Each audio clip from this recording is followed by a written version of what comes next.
বৃষ্টি আর উজান থেকে নেমে আসা পাহাড়ি ঢলে তিস্তা নদীর পানি বেড়ে বিপদসীমার ৫ সেন্টিমিটার উপর দিয়ে প্রবাহিত হচ্ছে। এতে দ্বিতীয় দফায় বন্যার কবলে পড়েছে লালমনিরহাটের মানুষ। বন্যা সতর্কীকরণ কেন্দ্র জানিয়েছে, দুপুর ১২টায় তিস্তা ব্যারেজ ডালিয়া পয়েন্টে পানি প্রবাহ রেকর্ড করা হয় ৫২.১২০ মিটার, যা বিপদসীমার ৫ সেন্টিমিটার উপর দিয়ে প্রবাহিত হচ্ছে।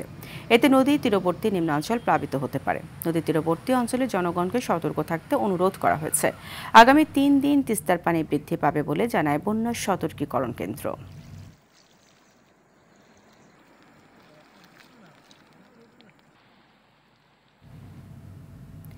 তিস্তা নদীর সর্বশেষ অবস্থা জানাতে লালমনিরহাট থেকে সরাসরি যুক্ত হচ্ছেন সহকর্মী তন্ময় আহমেদ নয়ন। তন্ময়, তিস্তার পানি বেড়ে কয়টি গ্রাম প্লাবিত হয়েছে? এছাড়া সর্বশেষ কি তথ্য আছে আপনার কাছে? তিস্তা পাড়ের মানুষের কি অবস্থা দেখছেন, বিস্তারিত জানাবেন। হারিয়া, আমরা এখন যে জায়গাটিতে আছি একদম তিস্তা নদীর তীরে আছি, লালমনিরহাট সদর উপজেলার খুনিয়াগাছ ইউনিয়নের পাকার মাথা এলাকায়। নিচে দেখতে পাচ্ছেন পিছনেই তিস্তা নদী, এর পাশেই যে নিম্নাঞ্চল সেগুলো কিন্তু পানি বাড়ার সাথে সাথে প্লাবিত হয়। আজ সকাল থেকেই কিন্তু পানি বিপদসীমার উপর দিয়ে প্রবাহিত হচ্ছে। দুপুর ১২টায় ৫ সেন্টিমিটার, ঠিক বিকেল ৩টায় কিন্তু ৫ সেন্টিমিটার উপর দিয়ে প্রবাহিত হচ্ছে।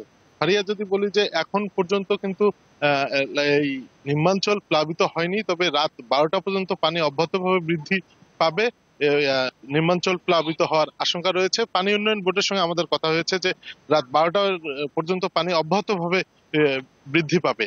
তো নিম্নাঞ্চল এখনো প্লাবিত হয়নি। আমরা এখানকার এলাকাগুলো ঘুরে দেখেছি, এখনো পর্যন্ত পানি যায়নি এই এলাকাগুলোতে, তবে পানির স্রোত কিন্তু আরো তীব্র থেকে তীব্রতর হচ্ছে। জেলা প্রশাসনের পক্ষ থেকে তীরবর্তী মানুষজনকে সতর্ক করা হয়েছে এবং তাদেরকে বলা হয়েছে যে পানি যে বৃদ্ধি পাবে এই বিষয়টি, এই মেসেজটি তাদেরকে দেওয়া হয়েছে। তো লালমনিরহাটে আমরা যে খুনিয়াগাছের যে এলাকাটি গতবারও দেখিয়েছি, এই এলাকাটি হচ্ছে নিম্নাঞ্চল। এখানে প্লাবিত হয়, প্রত্যেকটি এলাকায় প্লাবিত হয় পানির তোরে।